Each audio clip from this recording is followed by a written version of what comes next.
For those of you who have taken the time out to join us this evening, we are here to talk about solutions to a topic that many of you may have heard a great deal about here in DeKalb.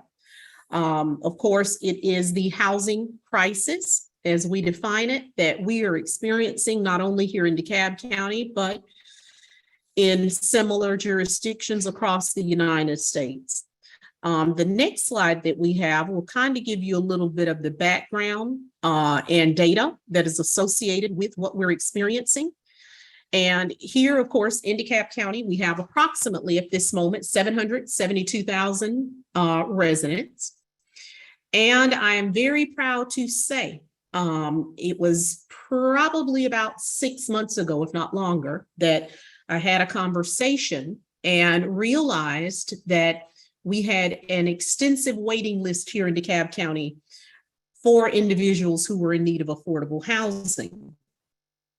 And I'm very happy to say that that list is now down to 25,000 people, thanks to the efforts of our partners and, of course, Mr. Pete Walker with the DeKalb County Housing Authority.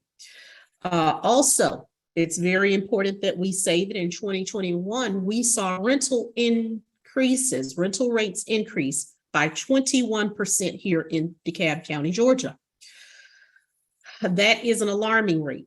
We are on target, according to all indications that I've seen, to see a 15% or higher rental rate increase during the year of 2022. And for many individuals, they plain and simply cannot afford the amount they're paying in rent. We've also, for homeowners here in DeKalb County, we have seen a 20% increase in property values. Also, during the past 12 weeks, we've seen home median sales prices increase by 5.97%, almost 6% in just the past 12 weeks. Because as a result of the global pandemic, we continue to have issues with supply chain and accessibility to new and desirable housing. Also, here in DeKalb County, it's important to point out that in 2021, 51% of all homes that were sold, and of course, these are R100 homes. These are homes that are identified as residential homes, sold south of Memorial Drive, were not sold to single-family residents, as you would expect for a residential property. They were sold to private equity firms, LLCs, of course, and Wall Street, with Invitation Homes being the largest property holder of residential properties, or shall I say private equity firms with the largest holding here in DeKalb County. And also I wanted to point out that as a result of the global pandemic, to date, DeKalb County has issued more than $45.7 million to assist individuals with both past and future rent. And we have been able to help slightly over 4,500 families. So that sort of helps create the framework for the conversation that we'll be having this evening. And at this time, we're going to go straight into the introductions because we have quite a conversation ahead of us. Of course, if you live here in DeKalb, you know me as your commissioner. I don't care where you live. I'm your commissioner, Super District 7. Technically, I have half the county, Doraville, Tucker, Stone Mountain, Stonecrest, Lithonia, Pine Lake, Ellenwood, and unincorporated DeKalb. Thank you all for joining us. This evening, our first distinguished guest is Mr. Dan Baskerville. Dan is the Senior Policy Director for Denton's Law Firm, and Denton's Law Firm officially represents DeKalb County as it relates to legislative issues. Dan is a Senior Policy Director with the Atlanta office of the Denton's Law Firm, where he specializes in state and local government affairs with 20 years of experience representing clients at the Georgia General Assembly. He has extensive experience and knowledge of local government issues, especially those relating to Metro Atlanta.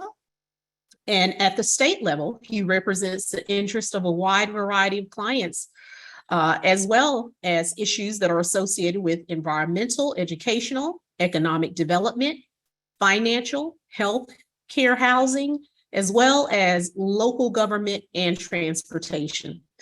Dan, thanks so much for taking the time to be with us today. Next, we have Miss Sabrina Giles Franklin, and she is our project manager for the DeKalb County Tenant Landlord Assistance Coalition. Earlier, when I spoke of the, I believe, $45 million investment that DeKalb County has made in individuals who have needed assistance with rent stabilization, those monies were made possible to us through both our CARES Act funding and ARP funding. We are currently in the process of allocating our second major tranche of money, and the TLAC program was created to disseminate that money. So Ms. Sabrina Giles Franklin is the project manager of the DeKalb County Tenant Landlord Assistance Program, better known as TLAC. And the program actually started February 1st of 2021. She has been a DeKalb County employee for over 27 years. So let me say thank you for your service. And she also works alongside the DeKalb County State Court and Magistrate Court. Also from our TLAC program, we have joining us this evening, Ms. Deborah Cross, and she is a special project coordinator with TLAC by way of the State and Magistrate Court.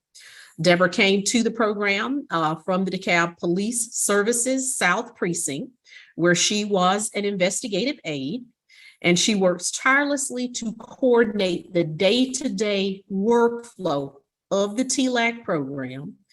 And she has been with DeKalb County for 11 years. So thank you, ladies, for joining us and for your service to the people of DeKalb. Next, we have in queue Mr. Tony Kimbrough. He is our Chief Executive Officer of the Veterans Empowerment Organization. Mr. Kimbrough was appointed the CEO of the Veterans Empowerment Organization back in February of 2021 and has led the organization in providing housing and direct services to military veterans who are in need. Part of a family with a long military heritage, he joined the South Carolina Army National Guard during his junior year at the Citadel, and his subsequent 8 years of service as a military intelligence officer included a year as a U.S. Army 82nd Airborne Division in Afghanistan service, where he led an embedded training team. Prior to joining the VEO, he also served as the executive director of Atlanta's Eastlake Family YMCA. And thank you so much for being with us this evening, Tony. And we also have this evening, Mr. Fariz Morani. And Fariz comes to us to help us understand what is going on in the housing market. He is the CEO of Access Loans and Financing. And it was developed in 2017 with a single vision. And that vision was to help individuals own their dream homes. Fariz has helped hundreds of families with financing needs and has assisted many in transitioning from apartment ownership from apartments to actual ownership. Through home ownership, families have improved their quality of life and economic outcomes. And I think it's really important to state that one of the reasons this is such a critical conversation, particularly in Black, Brown, and underserved communities, is 80% of African-American wealth is a direct result of home ownership. So in many communities, if there is no home ownership, there is no technical net wealth in many homes. So Fariz is passionate about home ownership as well as education and assisting families with lowering their monthly mortgage payments.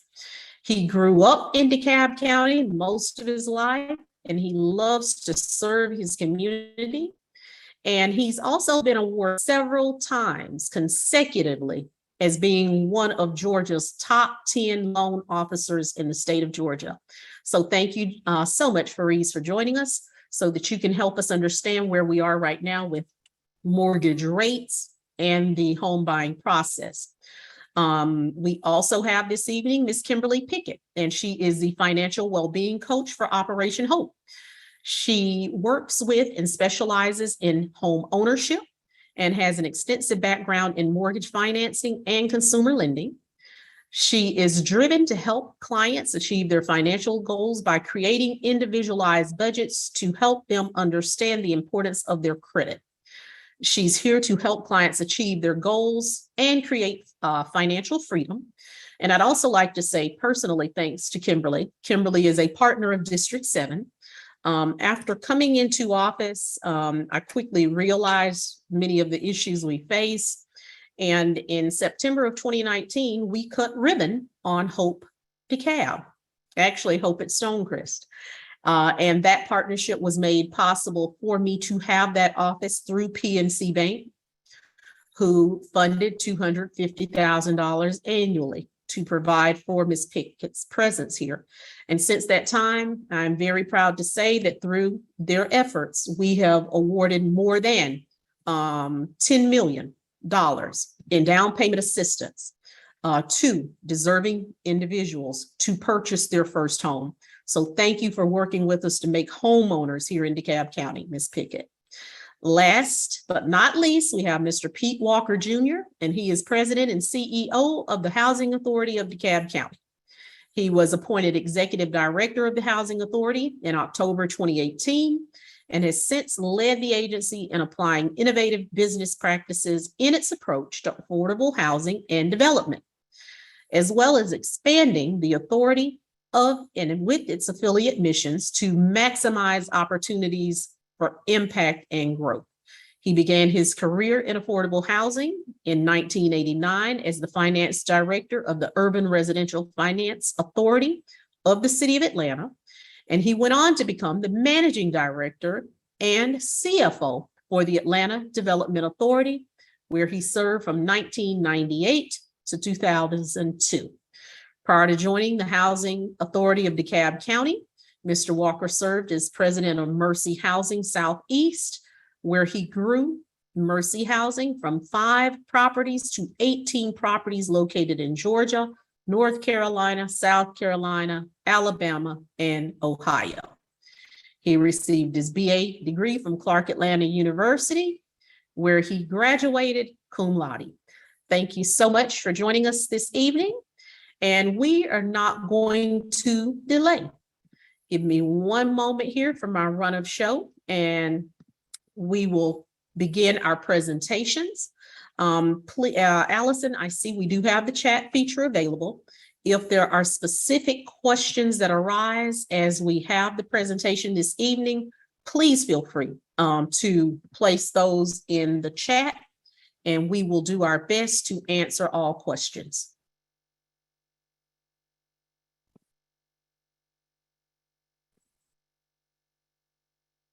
Okay, and I now have my run of show here in front of me. And let's see who we have first. Looks like first this evening, we have Mr. Dan Baskerville, and he will be speaking specifically on housing issues and legislation. And Mr. Baskerville, as you begin your conversation, some of you who've joined us this evening may be aware that a little over a month ago, I presented a resolution to declare public housing a crisis in DeKalb County due to the lack of availability. And it was during that time, as we did research in my office, that I realized, because when we talk about solutions also, I'd like to point out that the TLAC, the Tenant Landlord Assistance Program, we consider a solution. So we'll discuss it this evening. We'll also discuss to a certain extent public-private partnerships and the role that they can play, because government technically was not designed to provide housing. We're not in the business of real estate, but we're in the business of meeting the needs of people, and that carries us into ensuring and doing our part to allocate funds for affordable housing. Also creating incentives like tax abatements are often necessary, and tax credits to individuals who are willing to construct housing for us. Also, home ownership is a solution to what we're seeing. as well as legislation. And Mr. Baskerville, two things that I determined we need to do in order to put us in a better position is cap rental rate increases. And I'm not sure if other people have had this conversation with you, but currently Georgia ranks in the top 10 for the highest increases in rental rates. And of course, in 2021, we saw a rental rate increase of 21%. But if we cap our rental rate, currently St. Paul, Minnesota has the most stringent cap. They do not allow you to increase rental rates in St. Paul, Minnesota over 3% on an annual basis. Also, New York, New Jersey, Maryland, California, Washington, D.C., and Oregon have rental caps. And again, many of these cities like us are in the top 10, and they are capping rental rate increases at 4 to 5% annually.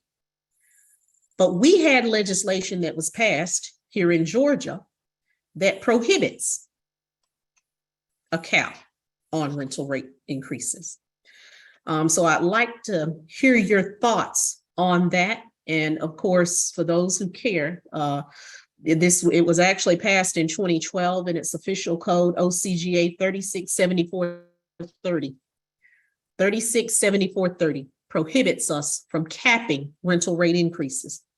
A second thing that I believe needs to be done is the creation of a rental registry. And why do I say rental registry?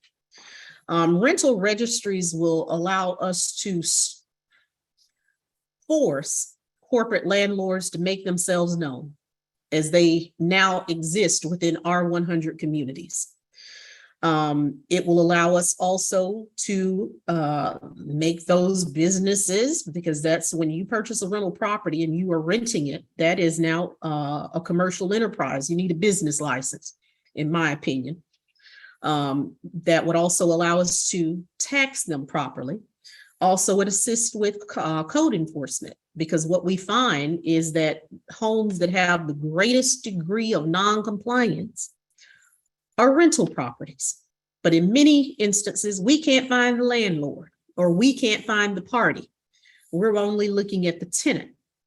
And with that, there's an encumbrance there also, Mr. Baskerville, because in 2010, official code annotated Georgia 44719 prevents us from creating a rental registry. So those are two things that I'd love you to kind of speak on or do some research and get back with me. But otherwise, I'm going to turn the floor over to you, and just know that I'm here to work alongside you at the General Assembly so that we can get laws that promote home ownership and protect our communities. Thank you, Commissioner. And if it's okay with you, I think what I'll do is kind of run through my presentation and then provide some comments on those two issues at the end, if that's okay with you. Thank you very much, Commissioner, for inviting me to speak at your town hall. Commissioner Cochran-Johnson always has many great ideas in addition to affordable housing issues that she shares with me, and tries to get her colleagues at the Board of Commissioners to adopt, to put in the legislative agenda that we advocate for at the General Assembly. And in case you missed it at the beginning, my name is Dan Baskerville with Denton's Law, the Atlanta office, and we represent DeKalb County down at the General Assembly and with the executive branches of Georgia government, and have done that for several years. And as you can imagine, with a county the size of DeKalb, there are many different policy areas of interest we work on, but affordable housing is certainly one of them. And we work on, whatever is a concern brought forward by the Board of Commissioners and the CEO. So tonight, the commissioners asked me to provide an overview on where Georgia stands from a state level perspective on housing issues and legislation. And while I wouldn't, with all those issues, I'm kind of what you'd call a generalist rather than an expert on affordable housing, like some of your other distinguished guests tonight. But I will try to lay out what the state is doing on both the executive and legislative fronts. And then, like I said, address those specifically, those two questions you asked on those two issues. I'm going to try to start sharing my screen. And I think everybody can see that now. So first, so on the state level, you basically have, you have what is kind of the agency overview. And then you have, and I'm not sure, I'm looking at my screen. You may not be able to see all of the words on there, but I will, read them out so everybody can hear them. But what I was going to say was you have what the state oversees currently, and then you have, what the legislature is looking at or working on to change what happens in the state administers. So first I'm going to go over kind of what the state administers, and it is the Georgia Department of Community Affairs, which is tasked to be the state's housing agency. Their stated goal is to provide every Georgia citizen the opportunity to have access to safe and affordable housing, no matter their community or income. DCA works with local governments, housing authorities, for-profit and nonprofit developers, community groups, and landlords statewide with their stated intent to meet the housing and community needs of all Georgians. And this is something that may be of interest, and I'm not sure if everybody is aware of this. I wasn't necessarily aware of it till I started doing some research on it, because they did allow public comment on this. Is in 2021, DCA commissioned a housing needs assessment to identify opportunities for agency policies and programs to better meet the housing needs of Georgia residents. The needs assessment analysis and recommendations will address all types of housing needs in all areas of the state. And my understanding is the final report is expected to be completed by the end of 2022, and maybe even as early as this fall. So it'll be interesting, with this being a more and more topic that's in the public limelight, to see what sort of recommendations come out of this needs assessment. There was, I think it was shut down in May, there was a portal that allowed people to comment on what they wanted to see and what the biggest issues were. To talk specifically about some of the programs that DCA offers, there is the Georgia Dream program, which was created with the goal of making home ownership possible for eligible low and moderate income Georgians by providing affordable financing options, down payment assistance, and homebuyer education. DCA acts as the secondary market for lenders who want to provide an affordable mortgage product to potential homebuyers that apply with participating lenders for Georgia Dream loans. Loans are available to first-time homebuyers, homebuyers who have not owned a home in the past 3 years, and those who purchase a home in certain geographical areas. Another program is the U.S. Treasury Home Owner Assistance Fund. Under this program, the state of Georgia received $354 million, and it was established by the American Rescue Plan Act to provide relief to homeowners who suffered a financial hardship due to the COVID pandemic. DCA administers the program and offers the following types of assistance to eligible homeowners: mortgage statement to catch up or reduce delinquent payments or payments currently in forbearance, principal curtailment to reduce the loan balance of the mortgage if the homeowner suffered a permanent loss of income, and assistance for some housing related expenses may also be available. Then I'm going to talk about a couple of rental assistance programs that DCA administers. There is U.S. Treasury Federal Emergency Rental Assistance Program. The state of Georgia received $989 million, which DCA administers, provide relief to individuals, families, and landlords whose finances have been negatively impacted since the start of COVID. The funds are used for rental and utility payments, including other associated expenses. The money is distributed directly to landlords and service providers where applicable, and eligible applicants will receive up to 18 months of payment relief. individuals must qualify for unemployment or have experienced a financial hardship since March 13th of 2020, demonstrate a risk of experience homelessness or housing instability, and have household income at or below 80% of the area median income. Another program for rental assistance is the Housing Choice Voucher Program, which was previously called Section 8, as I'm sure you're familiar with, is a tenant-based rental assistance program that is supposed to assist low-income individuals and families rent safe, decent, rent safe, decent, and affordable dwelling units in the private rental market. And one last rental thing is that their DCA provides a free online search tool for finding rental housing assistance in Georgia. And you can search on that tool for housing by city, county, or zip code. And lastly, the last program I'll talk about that DCA administers is the Emergency Solutions Grant Program. This provides street outreach, emergency shelter, rapid rehousing, homelessness prevention, and related service to persons experiencing homelessness or in danger of becoming homeless throughout the state, with the goal of moving toward housing sustainability. And I'm not here to vouch for any of these programs, how well they're working, if more money needs to go into them, they need to be administered more fairly, if they need to be expanded. I'm just telling you what is currently available and kind of what the intent and goals of the program are stated by DCA.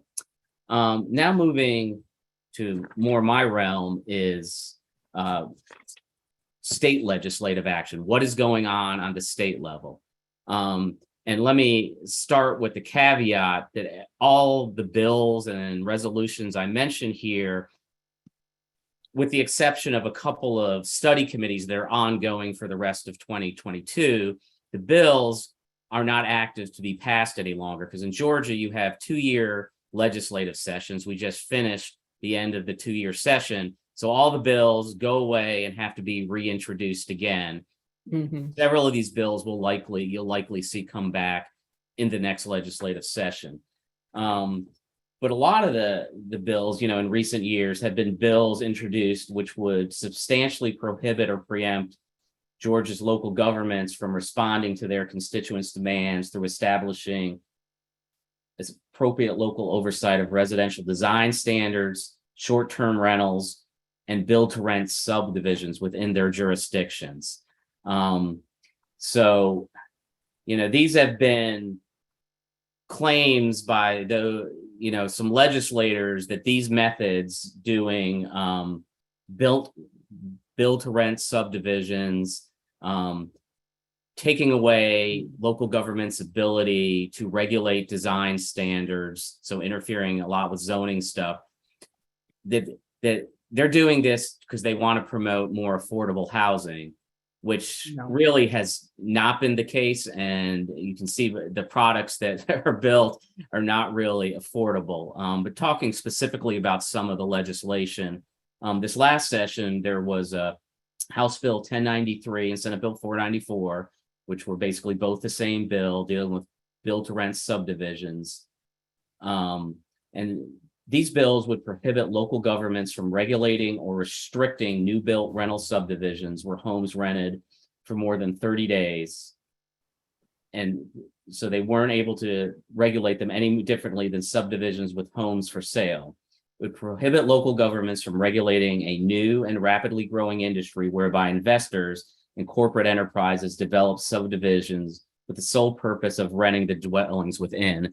And I know that this has been talked about, I believe, in some of your previous housing town halls and information sessions, where you have these companies that come in and they get the property zoned, saying that they're going to build affordable or at least single-family housing.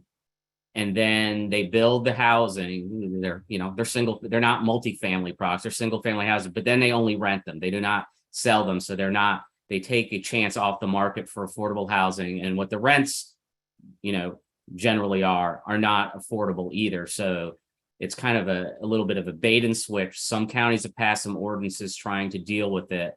And this bill was trying to say local governments can't do anything to regulate that issue. So these bills were defeated. So what happened is sometimes when bills get defeated, they come back with a study committee. So there is a study committee, House Resolution 1190-49, established a House study committee called Regulation, Affordability, and Access to Housing. So couching it again in an affordable housing light. And it says, they're going to examine affordable housing issues, both for owner occupied and rental dwelling. But really, I think it's, trying to figure out another angle to go after these build to rent ones. The same sponsors from that legislation pushed for this study committee. It has not met yet, but I expect it to meet later this fall, and I'm keeping an eye on it. And, we'll be reporting certainly to the commission on what goes on with that. And there's probably an opportunity to speak. This is something that the Association of County Commissioners and Georgia Municipal Association are both working on hard, and we work in conjunction with them on legislation where we all agree. Other legislation, there is a couple bills that were in, one was a resolution and one was a bill introduced from last session. And let me, move on to that slide.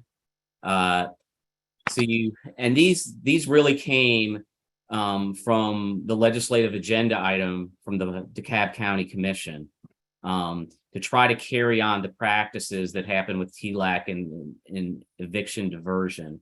One was House Bill 818 that provided the tenant shall have the right to an eviction diversion mediation process before being evicted if such jurisdiction has established a process. And then House Resolution 1041, introduced by State Rep Karen Bennett from DeKalb County, urged the Georgia Supreme Court to establish guidelines for the local courts to adopt to implement eviction diversion programs, kind of set out a general policy. And this is something that I know that Representative Bennett is still working on in the off session and plans to try to continue to move it forward next session. Moving on to a few other bills. House Bill 1625 and 1649 both dealt with discrimination in housing based on source of income and restrictive covenants. Specifically, these bills provided that lenders cannot discriminate on source of income or use a restrictive covenant to base rentals based on race, color, religion, sex, disability, familial status, or national origin in for sale or rental housing, actually. Then there was a resolution that is not a study committee resolution, but was to allow a constitutional amendment to allow for the creation of quality income building projects. And basically this goes to the low income housing tax credit.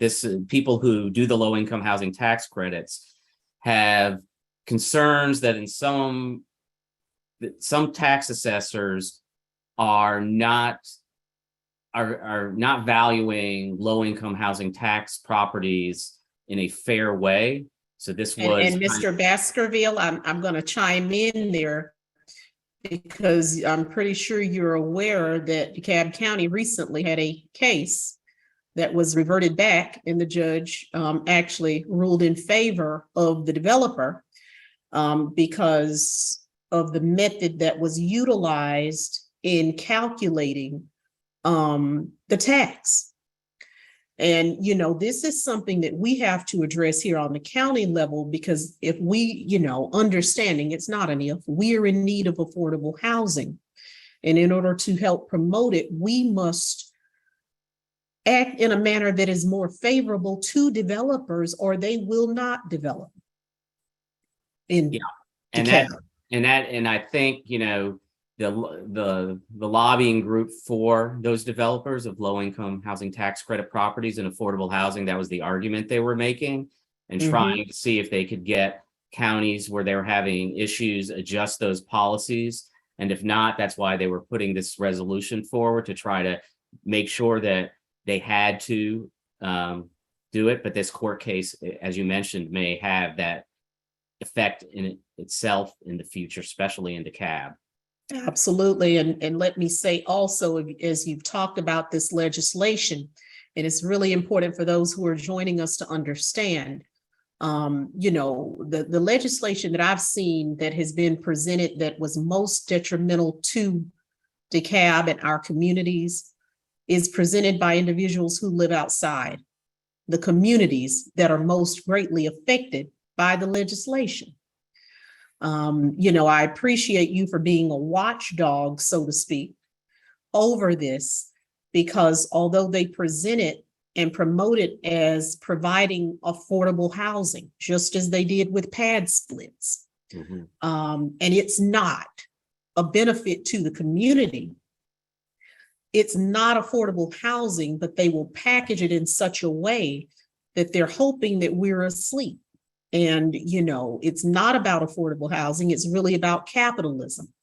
And we can't afford to have communities that are built to rent subdivisions when we have such great need here for affordable housing and or residential properties. But also, we can't force residents to compete with Wall Street. There's just no way. So there's a lot that has to be done. And, the control and design standards trying to take home rule. And when I use the term home rule for those who are joining us, home rule refers to the local jurisdiction's ability to make decisions.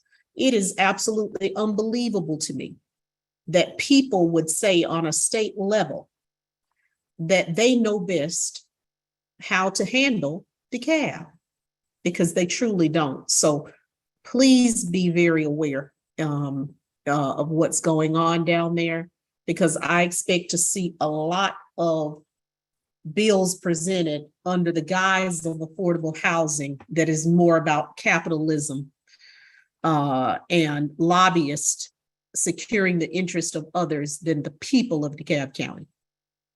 Absolutely. Yes. Guys is definitely a key word down there. The guys, I get it. And talking about guys, is the last piece of legislation I'll mention is the Senate Study Committee on Unsheltered Homelessness, Senate Resolution 659. This also came out of some legislation, a Senate bill that didn't get anywhere during the session. The fear was that the Senate bill looked like what it was trying to do is maybe criminalize homelessness and some other things. What the study committee said they're exploring is solutions to alleviate problems of unsheltered homelessness. And, the homeless, of course, issue is inextricably linked to affordable housing, because if you don't have affordable housing, you don't have the supply, this is, people can end up homeless, one of the causes. So Senator Kim Jackson of DeKalb County is on this study committee, and I know she is working hard to make sure that whatever recommendations come out will actually go toward trying to solve the problem. So we'll see. They've had their first meeting. Just some information was presented on different ways and different places that people have ideas for how to solve the problem. So we'll see what comes out of this and watch this closely as well. But that's really all the legislation on this issue that was pending or still going on at the Capitol this session. I will comment on the two issues you brought up about the rental cap rate and the rental registry. And, these are, as you mentioned, things that are in statute. So we would have to bring legislation to change them. I can say with a fair amount of certainty that probably the Georgia Apartment Association and the Georgia Realtors, who are very, influential lobbies down there, will most likely have concerns about that. So have to try to work with those groups as best we can. And because things, even when they seem easy down there to pass, can be difficult. And when you have significant opposition, tougher. But, one thing will be what will be the political landscape next year, if it's different or not. So that's always affects how things are done, who's in the governor's office, who controls the legislature. And sometimes things, take time to argue, but certainly, as we do with everything that DeKalb County wants to try to address the General Assembly, we will try to talk with the stakeholders and do what we can to see if we can get any movement toward changing the law in those directions. And let me say this, Mr. Baskerville, because we have so much to go over, because I could spend all night on legislation, because that's where we find ourselves at a point of detriment, and we're being outthought. And when I say outthought, when I did the research and realized that the legislation that's hindering us from taking meaningful action was passed in 2010 and 2012, we're only seeing the problem manifest in 2022, and now our hands are tied. Please get us an audience with whomever needs to see us. I can say that I work very closely with the DeKalb Board of Realtors. I have a meeting approaching with Janice Brinkley, Stacy Thibodeau, and I'll be addressing them as an organization, because we're going to have to work together. And also, I think it's really important that we collectively begin to hold those who fail to act in the interest of the people accountable for what they do. I want to know the individuals who present legislation, and I'm going to start making it public to all that receive my newsletter so that we can flood them with emails, because they do not, it's a sad day when those who should be acting in the best interest of the people are there to serve themselves and the corporate entities that has funded their presence. So I will do everything I can here in DeKalb to organize with our real estate agents and real estate professionals. And I'm going to quickly move to Mr. Fariz Morani, Mr. Baskerville, because I know that he has a time-sensitive schedule. And thank you for that information, because, I get excited about the law when I have the opportunity to talk about it, because it is laws that are key to bringing an end to many of the things that I see in government that ought not be. Now, Fariz, I know that you're going to share information regarding current housing interest and mortgage rates. And you may also speak about housing inventory. So I'm going to turn over the floor to you. And again, ladies and gentlemen who are joining us, he is an excellent authority. It takes a lot of work to be one of the top 10 brokers in the state of Georgia, and he does it consistently. So that speaks to your volume and also the level of work that you do. So Fariz, you take it from here. So thank you, Commissioner Johnson. As always, wanted to first of all, foremost, appreciate you and your time. One thing I do like about Commissioner Johnson, that she always takes the time to bring the best resources on the table for not only the residents of DeKalb, but I would say the residents of Georgia, because what you take out of this session will pretty much help you across any county that you live in. So thank you for that, because it takes a lot of time, a lot of effort in the back end to pull these resources together. So thank you for that. Those of you who joined late, my name is Fariz Morani. I'm the owner of Access Loans and Financing. We're a lender in state of Georgia and Texas. I would like to keep this very short. I am all about facts, and I like to talk about problems, but I like to give solutions along the way with it, because you're looking for solutions on this panel. You're not just looking to your problems that you hear on a daily basis on the news and the social media. So first, I would get Allison, if you don't mind, Allison, you can put the chart here. I think this is very important for all of us to look at. This is a graph that shows you a trending rate increase since July 2019 till August 2022.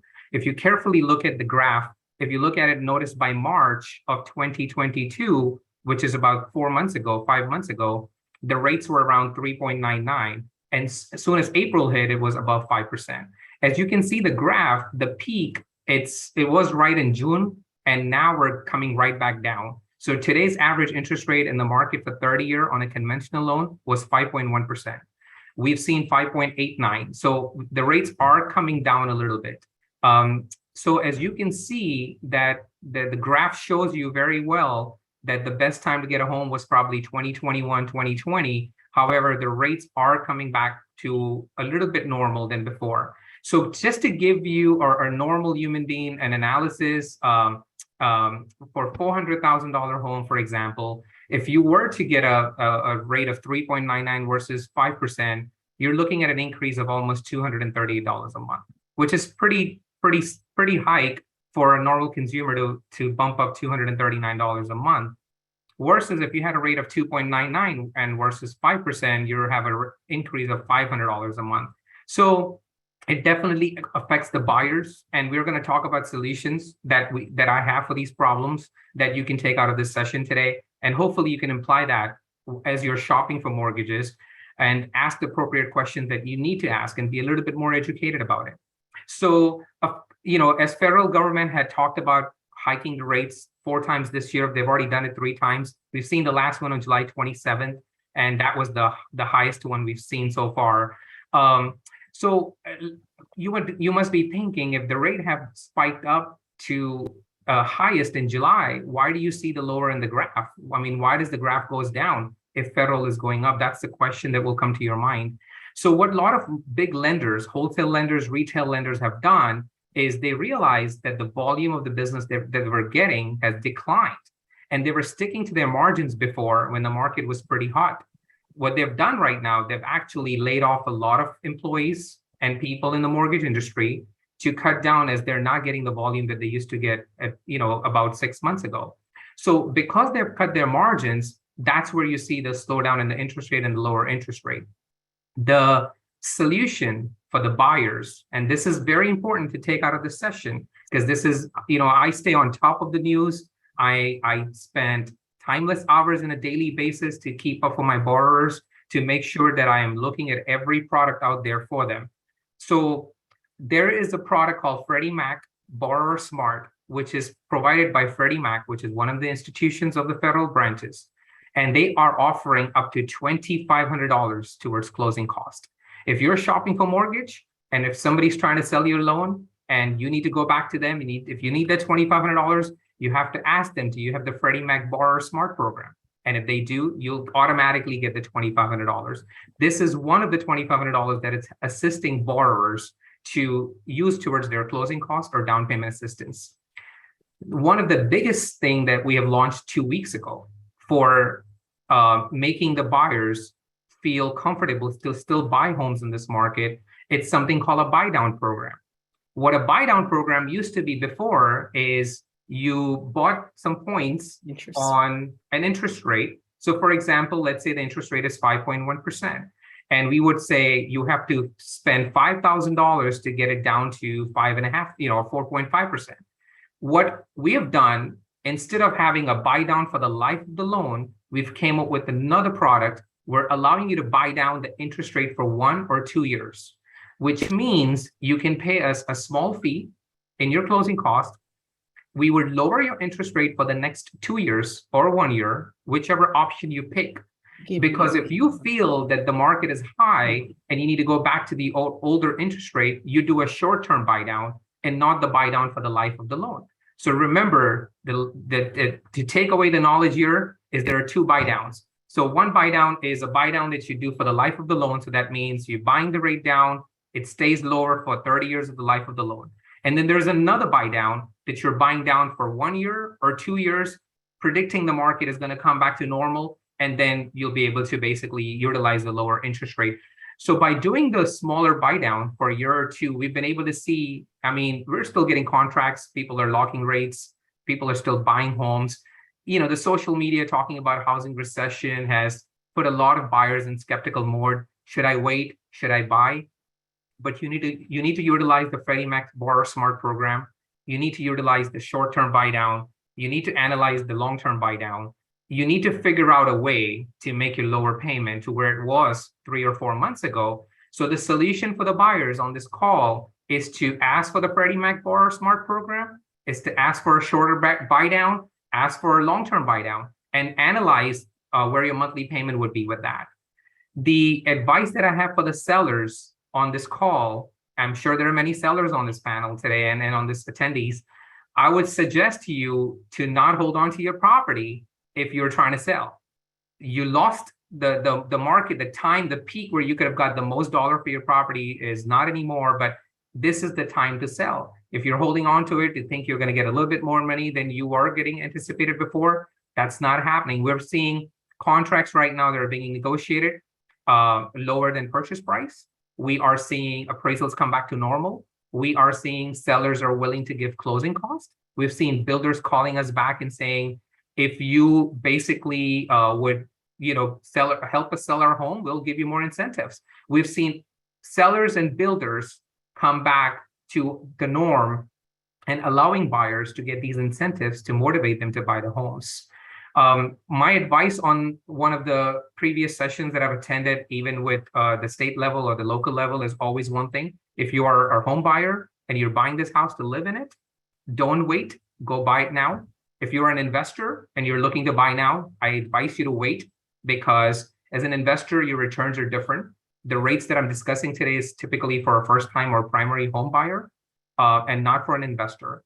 The last piece of advice that I have for developers who are in residential development, because I've seen developers like D.R. Horton, Pulte Mortgage, Meritage Homes, they had these big pieces of land under contract, and I've seen those contracts fall apart. There was a 20-acre lot in Decatur and DeKalb that I saw that a builder had under contract, and I followed up yesterday with the builder, and he said I had to get out of the due diligence because I feel the slowdown is coming and I don't want to get my hands. So you're going to see that.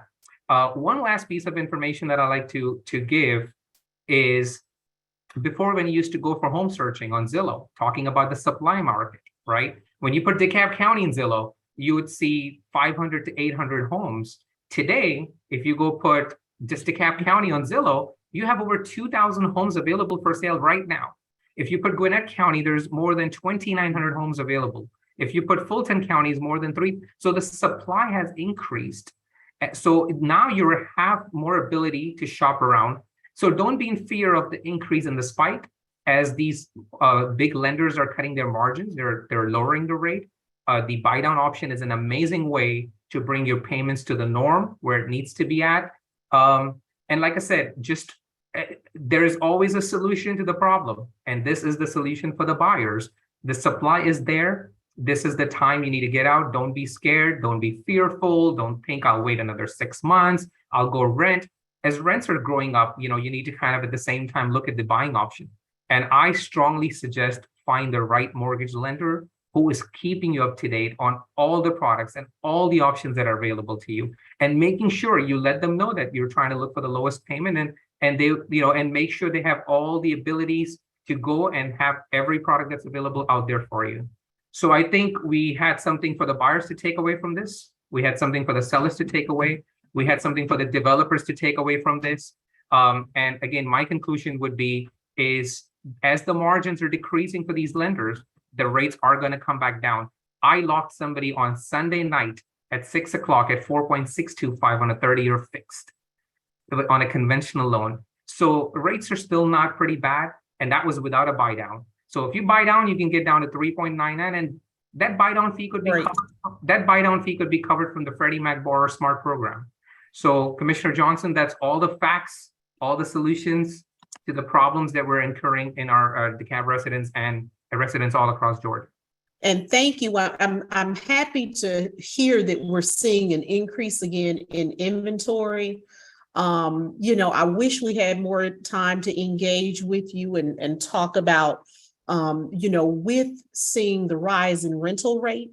And, I offer myself as an example of what I truly consider, if I were a single individual, independent of multiple streams of income, I'm a part of what I call the working poor, as I have a $66,000 annual salary with DeKalb County, Georgia. And with a $66,000 salary, I believe, and Fariz, I know you're very quick and good with numbers.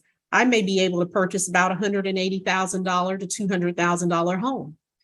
And here in DeKalb County, you cannot find homes in communities that I consider desirable for less than, in many instances, 300,000. So, I'd love to have, a conversation on what it looks like for the average person, because many of us, if we sold our homes, couldn't afford to buy them back in this current market. But thank you for the information you've given. We will continue to push out information. Make sure you're dealing with a lender who has the capacity to work with you on the best product for you.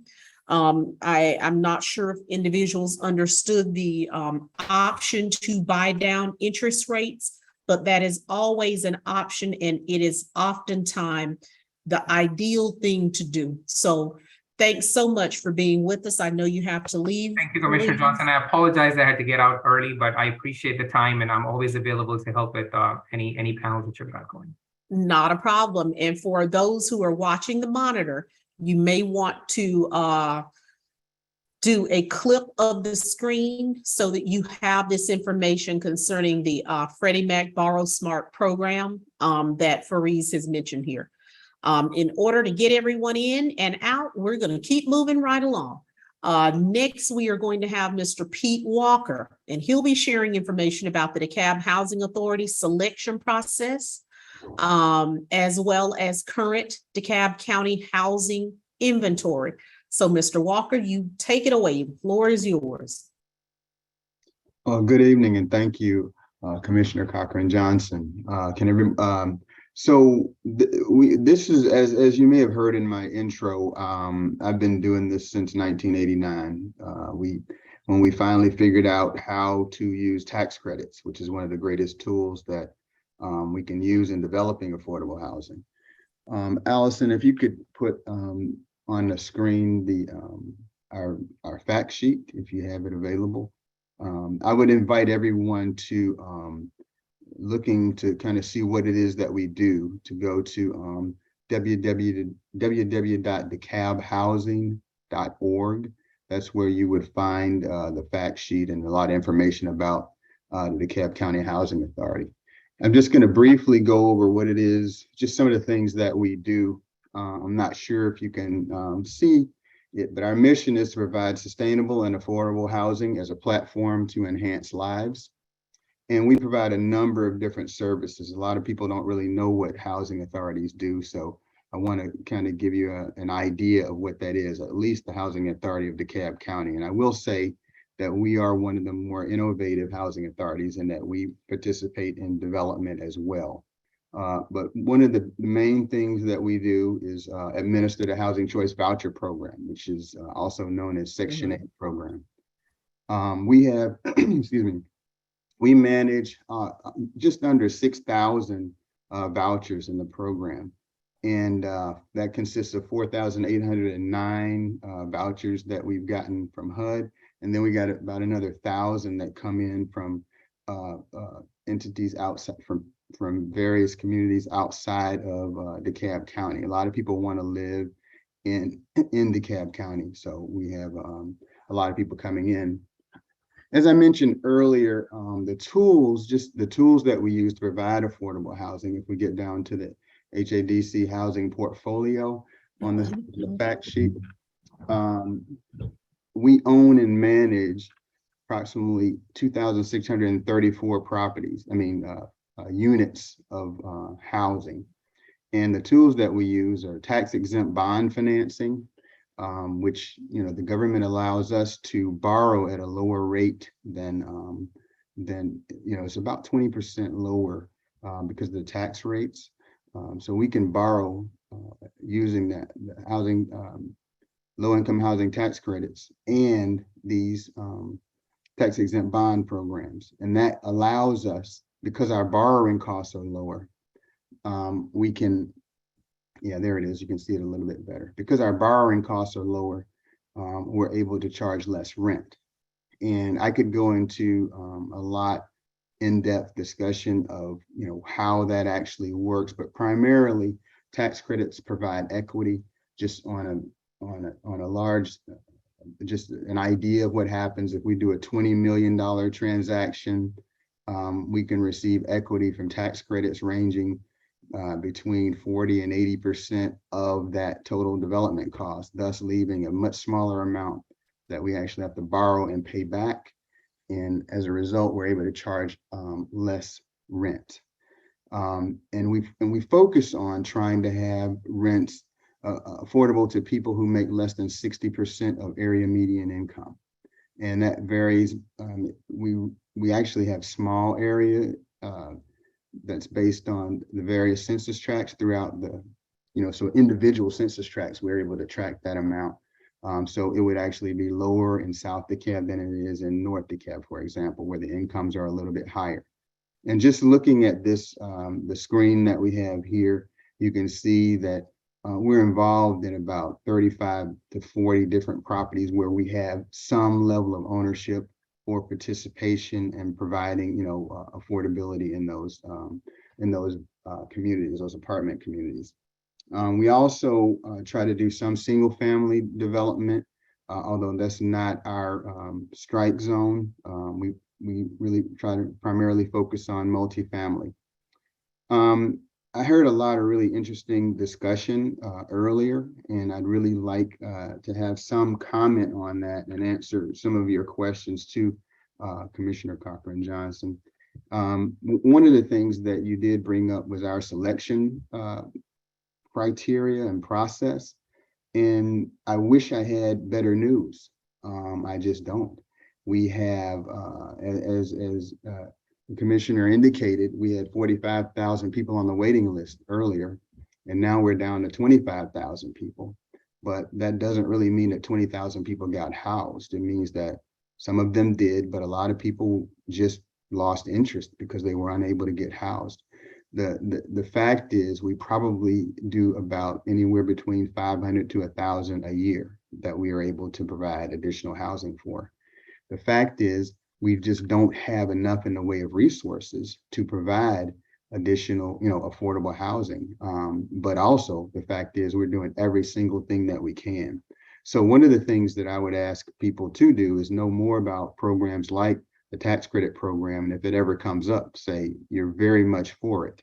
It's a great program. I would also echo some of the comments that we heard earlier in encouraging developers to be able to develop in DeKalb County so that other developers along with us can develop projects within DeKalb County to provide affordable opportunities for people in DeKalb.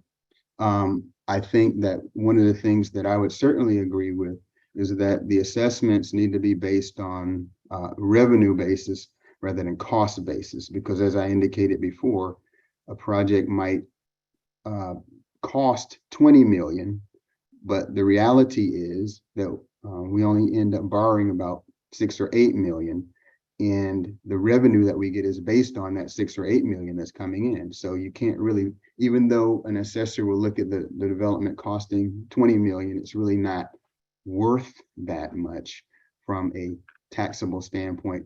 From a you can't pay taxes on 20 million when you're only getting revenue on 6 or 8 million. So that's where the rub is, and that's where something that we would definitely love to help in any way we can to get people to understand that. And one of the things that was also mentioned was the issue of build to rent communities, and I want to mention that because one of the huge challenges that we have right now in trying to produce and or acquire and rehabilitate affordable housing here in DeKalb is the cost.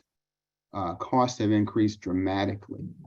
We bid on an apartment complex, about $180,000 a unit about 18 months ago. No, it was about 2.5 years ago, $180,000 a unit.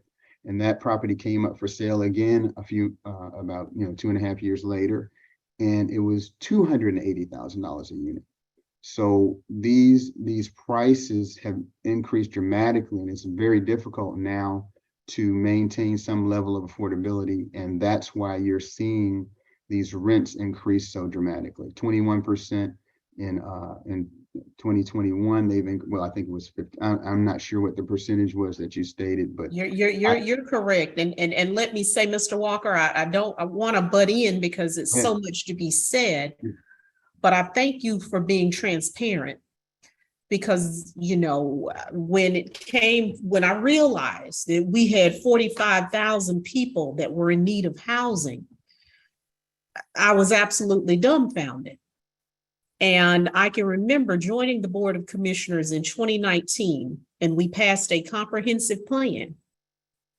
And based upon all of the data and research we had, it indicated we needed to create a minimum of 3,000 affordable housing units on an annual basis to be in lockstep with market trend.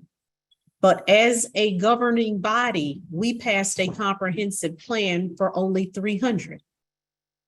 And I just couldn't wrap my mind around that. And all of these factors have combined to create a huge issue for us. And independent of us doing a better job of engaging strategic partners and developers, we're not going to see a shift in this problem. This, in my opinion, is an inventory issue and a lack thereof. And even with community development block grants, I don't have Mr. Mitchell here tonight, but I'm sure, Mr. Walker, you understand what I'm saying. After being elected and reading through the process and understanding those tax credits, we issue a tax credit and the only requirement is a 10% set aside for affordable housing. So if you're building 100 units, I'm only getting 10. That's not enough. So we must create better partners. You know, I've worked a lot with our local churches. We have, I believe, right now 4 that are in incubation. One of our partners, and I commend Reverend Dr. Flippin, Greater Piney Grove, recently created a 76-unit senior housing facility. Those are the type projects we need to progressively address this issue. This is not an issue that we will see traction on in a year or even 2. In many instances, we're looking at 2 to 3 years out. So thanks for being very transparent about the problem, because we've got to be strategic in how we go about solving it. And I'll turn it back over to you. Well, I appreciate your adding your thoughts on that, but I want to make sure that everybody understands what the real, I mean, Reverend Dr. Flippin, that was a great project, 76 units, but that's kind of the problem. That particular, you're only able to do 2 or 3 of those a year, given the limitations that from the Department of Community Affairs, DCA, as Mr. Baskerville mentioned earlier, they allocate only 2 or 3 projects to us, to DeKalb County, which has 800,000 people a year. So it's very difficult for us to produce, and the projects average in size, 80 to 100 units. So we're not going to be able to meet that with the 9% tax credit program. With the 4% tax credit program, there's a little more allocation there. And so we're actively pursuing acquisitions now. Because we have a good record using the tax credits, we're now actually pursuing non-tax credit transactions with equity investors that are taking a little bit of a lower rate of return. So those are avenues that we're also pursuing.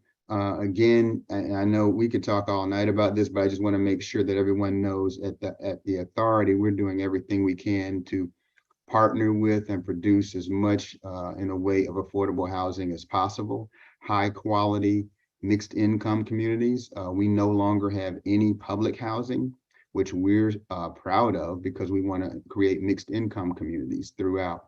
We've redeveloped all of our public housing sites that we had before into mixed income communities. You can see the one that used to be Toby Grant on North Decatur Road. And then there's another one on Johnson Ferry at the intersection of Johnson Ferry and Ashford Dunway up in the northern side of the county.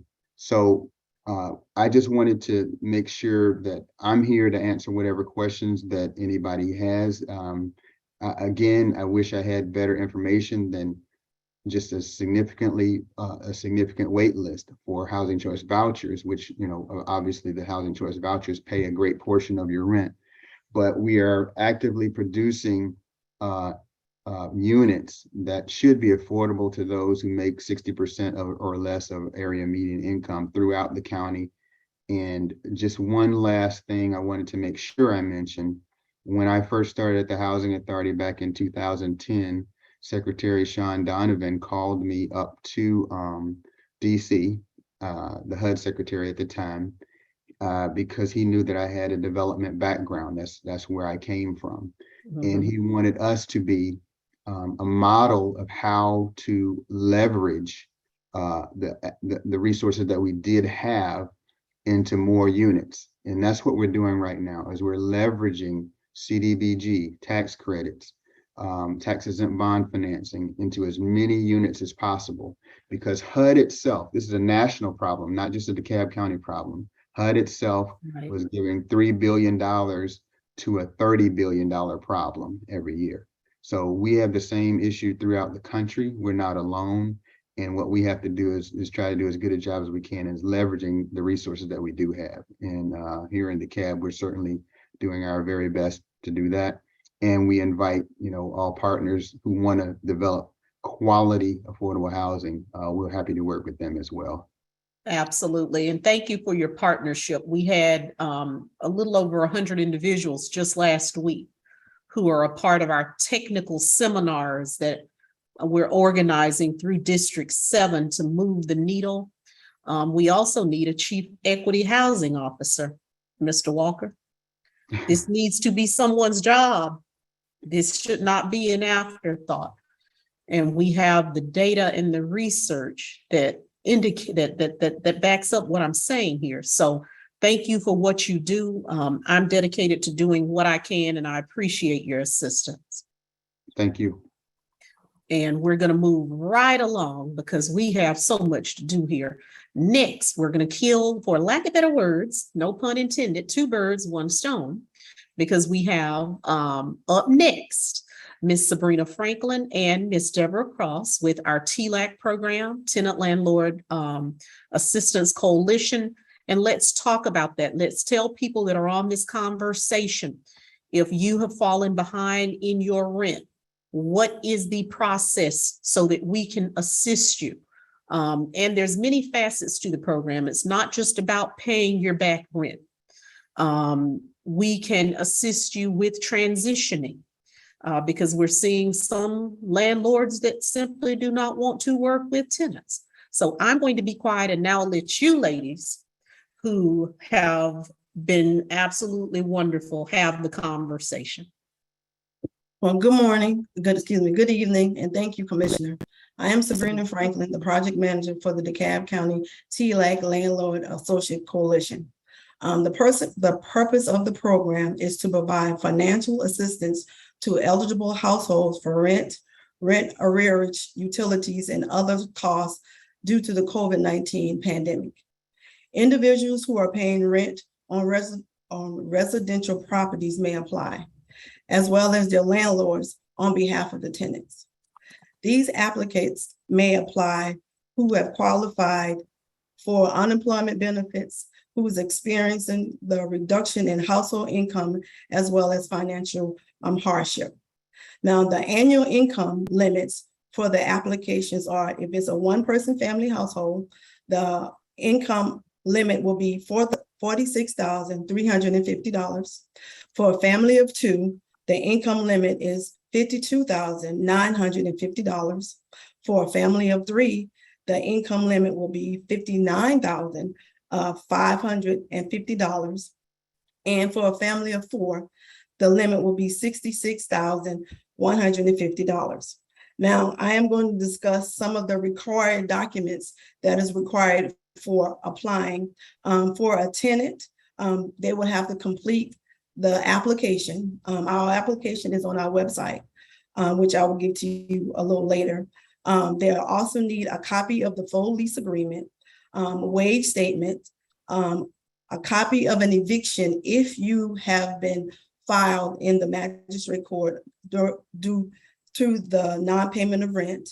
Also, a copy of the past due utilities if you're requesting assistance for your utilities to be paid.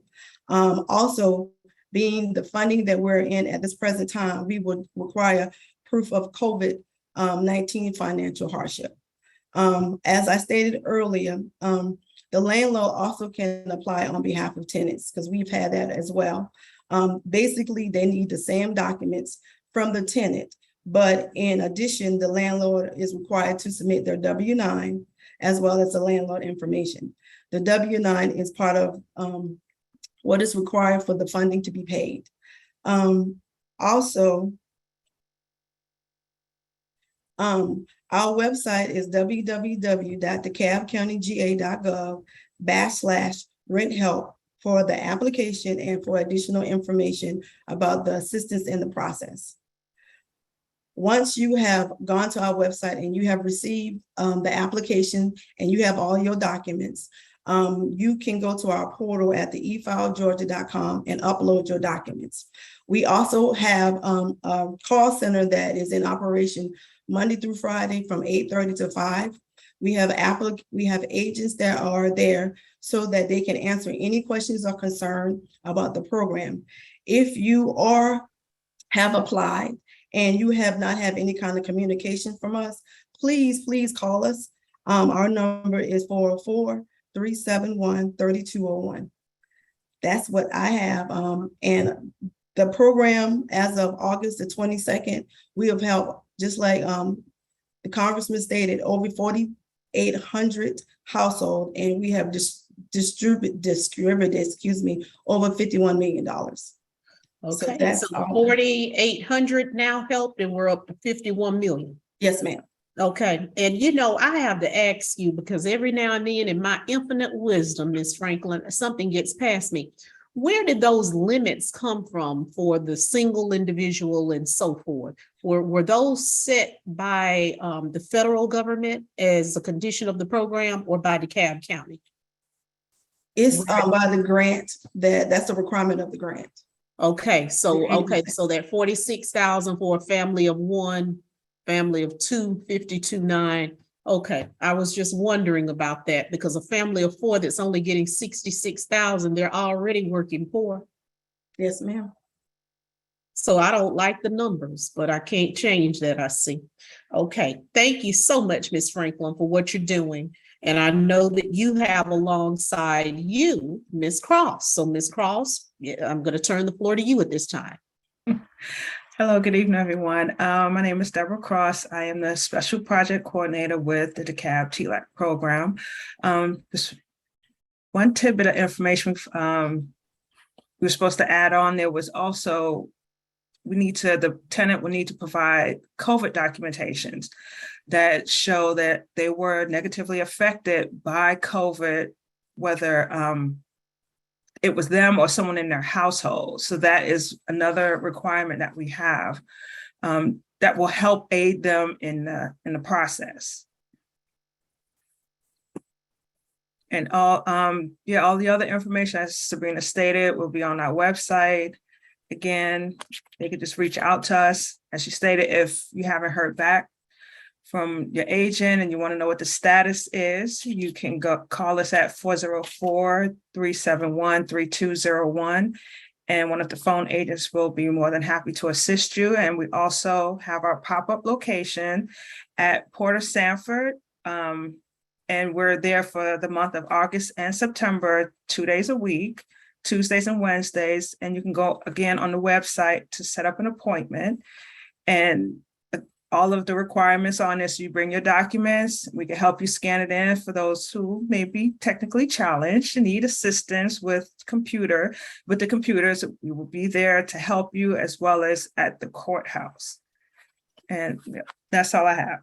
Okay, and thank you so much. Let me also say, I see that we have with us this evening, Mr. Frankie Atwater from the Chamber of Commerce.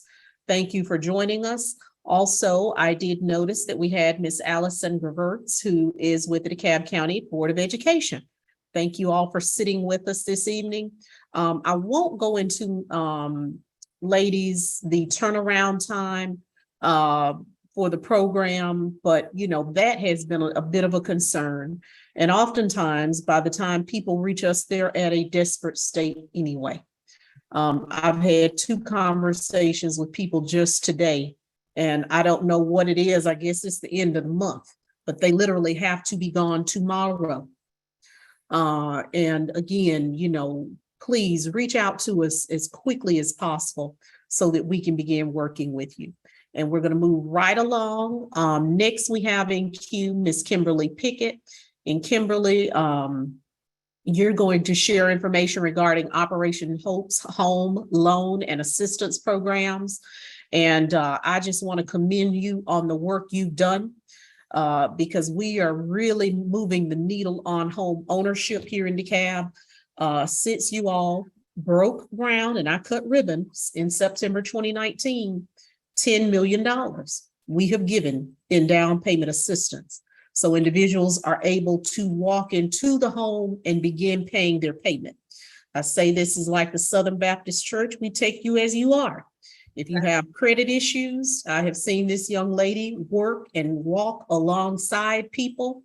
And when we have you where you need to be, we will move you forward. So Kimberly, tell them how they can reach you because many of you here, and that's why I preach home ownership literally as a sermon, because you would pay less as an owner than you are paying a landlord in rent.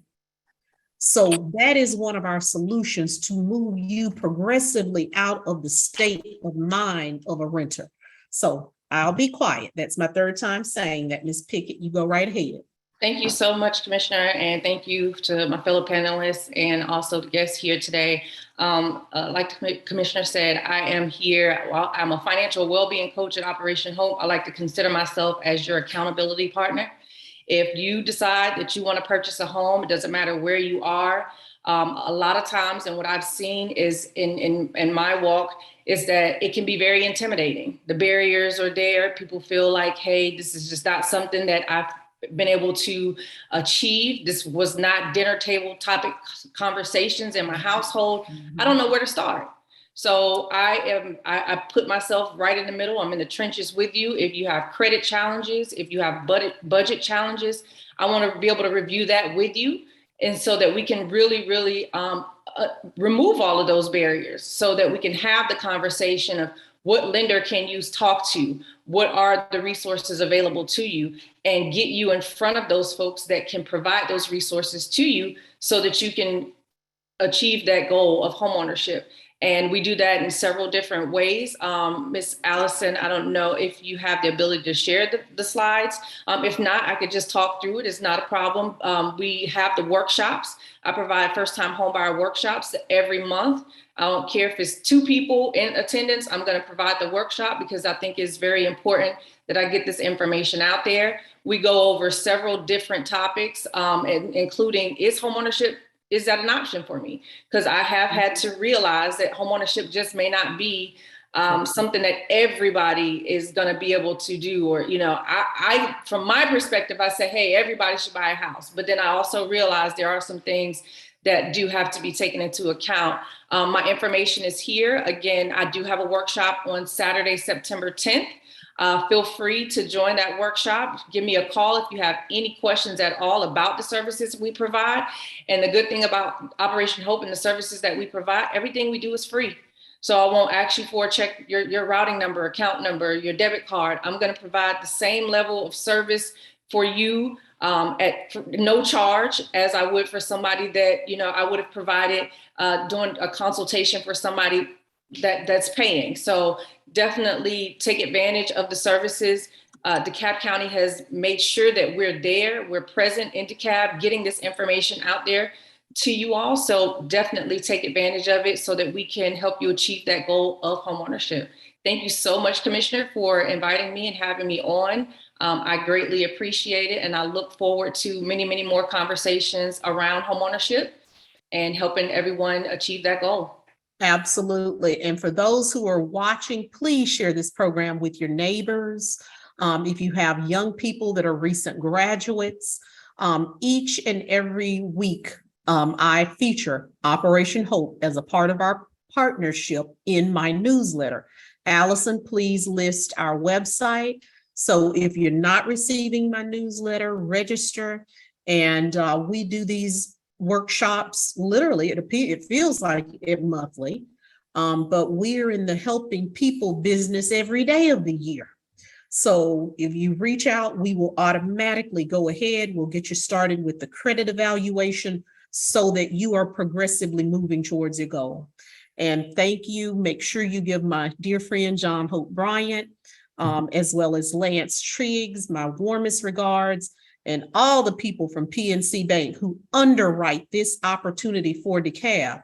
Once I was told that I could not operate this office off the 6th floor in DeKalb County Government's building. So thank you all to them for making it possible for me to do this. Okay.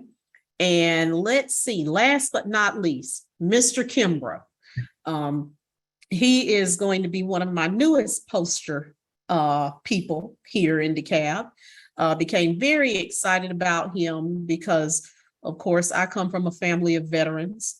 And I have done as much as I can here to promote and provide for our veterans. And, he made me aware of some things that we didn't have, that we need, because we have many veterans here in DeKalb County that have vouchers, but we do not have the housing that they need. So I'm now partnering with the city of Atlanta to provide for people from DeKalb that are veterans. But you accept help where you find it until I'm able to make some things happen here so that we can expand the program. So go right ahead, Mr. Kimbrough, at this time, because this is a very specific type of assistance specifically for veterans. Thank you, Commissioner, and appreciate you inviting me out of the city of Atlanta into DeKalb. Looking forward to working with DeKalb in the future and working with your office to support veterans in the county. And so, like all the panelists here tonight, thank you for all of what you provided to the community. And what I'm going to provide is specifically for veterans. But what was provided was very useful tonight. And so a lot of talk about home ownership. And so I'm going to start there. I mean, if you're a veteran and you're not taking advantage of a VA home loan, please do. I mean, it is backed by the VA. It's 100% backed by the VA for service members, veterans, surviving spouses, for purchasing a home, to repair a home, and there's no down payment required. They're typically competitive low interest rates, limited closing costs, and what kills a lot of first-time buyers is that private mortgages insurance, and there's no PMI for a veteran home loan. And so for those who are veterans and not taking advantage of that, it is a lifetime benefit. Please, every mortgage company and every bank typically will have somebody in their office that can help you guide through that. So I would definitely start with that for anybody on this call or on this webinar that's aspiring for home ownership. But what I'd like to talk about is what my veteran service organization does. And we help our veterans that are at risk of homelessness. And so what I would definitely tell, if there's anybody on this call, please pick up the phone, call 877-424-3838. That is the homeless crisis line for the VA. I know veterans struggle with calling the VA because of the hiccups and the hurdles that you have to jump through when you're working with the VA. But I would always say start there. And then pick up the phone and call a veteran service organization like VEO to help you navigate through the VA. And so there are various programs out there that can help you if you're struggling or experiencing homelessness. One is HUD-VASH. It's a voucher program or project-based program that is in partnership with HUD and the VA, and it's a voucher that can be used for rental assistance and to help you with your rent. And another program out there is the supportive services for veteran families, otherwise known as SFDF. And it's really there for those veteran families to help them with getting into an apartment or to a house or for rent or for utilities and startups like that if you're experiencing homelessness and to help you get back on your feet. And so what VEO also provides is to help those families and help those veterans navigate those programs. But we also provide a 2-acre campus on the west side of Atlanta where we provide transitional and emergency housing for our veterans. And we help them with wraparound services, with mental health services and substance abuse services, as well as workforce, and helping them get higher paying jobs so they can afford houses and rent and those things, and to get them back on their feet. And so what I would tell veterans to do, if you're on this call, pick up the phone, call a VEO, or reach out to a Warrior Alliance or any veteran service organization to kind of help you navigate the VA process, but also these various programs that the VA has to offer. So if there's any questions that you had directly or that you want me to answer, Commissioner, I can definitely do that as well. Absolutely. And thank you. When it comes to Mr. Kimbrough, his assistance and wraparound programs are veteran specific. And with that being said, you can reach out to my office at any time. Allison, let me thank you for doing a great job of putting the information, contact information within the chat so that individuals will have easy access to the individuals, but this will remain an ongoing conversation that we will continue to have here. And, you know, Mr. Baskerville, I wish we would have just taken, I'm going to start reaching out to you more because policy is going to be very key in terms of helping us craft what's necessary to see a different outcome here in DeKalb. But again, I have the Veterans Empowerment Organization information listed here. And that being said, I don't see any other questions. Allison will pull anything that's specific that we may have overlooked, and we will follow up with you. But thanks to each one of you for being a very valued partner in assisting us with affordable housing. Also, I want to thank those who are always ever present that I've noticed, Miss Donna Rice, Mr. Joe Arrington, Miss Nettie Jackson, if you're still here, Sandra Rice, Miss Yvonne Job, Mr. Kelly Jordan, Jocelyn O'Neill, Miss Marie Colson. Also, I saw Victoria Anglin that's here. I hope I didn't overlook anyone because it's kind of hard when you're multitasking. Mr. Sean Jenkins, I see you there as well. Mr. Stephen Benny, thank you all. And with that being said, we are a few minutes over. It is now 7:36, but go and enjoy your families, and I will continue to keep you updated through my newsletter and progressively work towards solutions to housing, because we're all very familiar with what the problems are. But I do want us to be mindful that our communities are changing rapidly, and it is going to take us being ever vigilant to ensure that we preserve our communities and create laws and legislation that's in the best interest of the people and not corporate entities. So thanks a bunch. And Allison, I'll let you count us out. All right. Thank you, everyone. Have a great evening.